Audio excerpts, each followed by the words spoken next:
Hey guys, welcome back to MDCU News. And as of 3 a.m. Eastern Standard Time, 12 a.m. Pacific Time, WandaVision has officially come to an end. That was quite a show, very entertaining. And with all the mysteries, theories, and setups for future MCU projects, this finale had a lot resting on its shoulders. And because of that, a lot of fans came out of this 50-minute episode very disappointed. So today I want to talk about why this finale may have seemed very underwhelming and what it means for the future of Disney Plus and the MCU. Okay, so the first part of this video is going to be all about the major fan theories that weren't fulfilled and why any disappointment associated with that is our own fault. And then I want to talk about all the ways that the hype going into the finale was very much a big lie that Marvel orchestrated and wanted us to believe. So, first up on the list of fan theories that were completely our fault for believing is the Reed Richards Blue Marvel cameo. So, back in episode 5, once Monica mentioned that she knew an aerospace engineer who could build her a vehicle that could get her into the Hex. Fans took this and went running with the theory that this engineer must be a new, super important character from the comics that the show is going to introduce, and that it must be either Reed Richards because of his background in aerospace tech, or Blue Marvel because of his tie to Monica in the comics, or someone else very new and exciting. And at first, it was a cool theory that seemed very possible, especially when you look at Ant-Man and the Wasp. Once they referenced knowing a guy who could help them with their own problem, it turned out to be Bill Foster, aka Goliath, played by Lawrence Fishburne. And this was a great little callback to a comic superhero.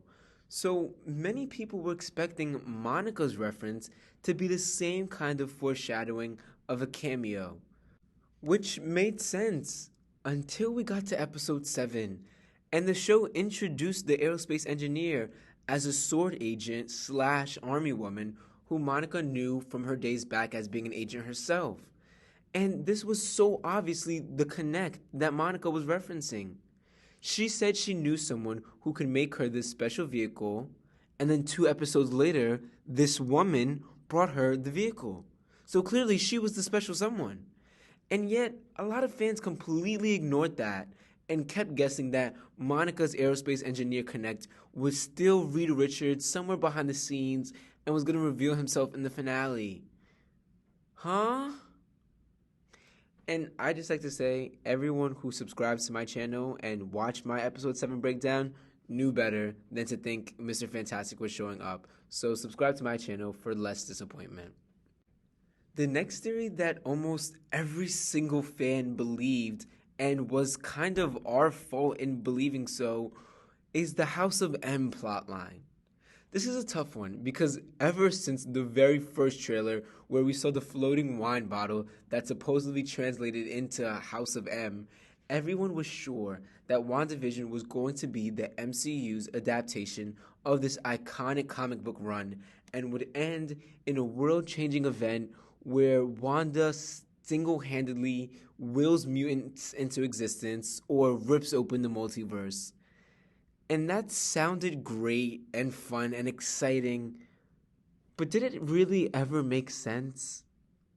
I mean, think about it. WandaVision was released on Disney Plus, a streaming service, not in theaters. And as much as us hardcore fans hate to say it, the Marvel franchise, like all movie franchises, largely depend on the casual audience to help generate profit. And by the expression casual audience, I mean people whose love for Marvel starts and stops within the movie theater, or those who just go to see Marvel movies because it's what's out and looks exciting. And when compared to the dedicated fan base who's generating the hype around most of these movies, the casual audience is a larger demographic and help rakes in the most profit. So as a studio, Marvel was never going to release a show like WandaVision on Disney Plus and have it play such a crucial role in the MCU. Because even though WandaVision was extremely popular, chances are most casual fans did not watch it. And the studio is not going to take that financial risk of having these casual fans being turned away from going to see the next movie like Spider Man No Way Home or Doctor Strange 2 just because they didn't see WandaVision and therefore don't know what's going on. If you look back at it, nothing so major happened in WandaVision that can't be explained in a line or two in the next movie, which brings casual fans up to date on details like who Monica Rambeau is. And even if you didn't think of the logistics of WandaVision not possibly ending in a House of M type plotline, the show still kind of made it clear that that was not gonna happen. Sound like something you want? Yes. Well, let me tell you, you'll never get it. In episode 4, Hayward says that Monica came back within the same month of the blip, which sets the events of WandaVision only a couple of weeks after those of Endgame, and also a couple of months before Spider-Man Far From Home, which was confirmed to take place months after Endgame did. So if Far From Home happened months after WandaVision, and there was never any mention, reference, or hint that, hey, Wanda caused a world-changing event a couple of months ago that completely altered our reality, maybe that was because she never did. So to expect that WandaVision was going to end with this no more mutants type moment was a bit silly. But now, none of this is to say that, oh, it's your fault for believing these theories. No. If you've been along with me over these past few weeks, you know that I have had plenty of theories that were dead wrong.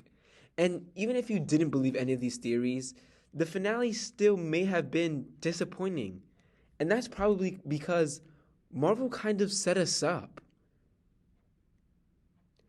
Ever since Marvel announced that they were bringing TV shows about some of our favorite big name characters to Disney Plus, they continuously marketed these shows, WandaVision specifically, since it was the first one to come out, as small screen Marvel movies that had budgets just as big as some of the other movies and were said to be shot like a Marvel movie but just broken up into weekly parts.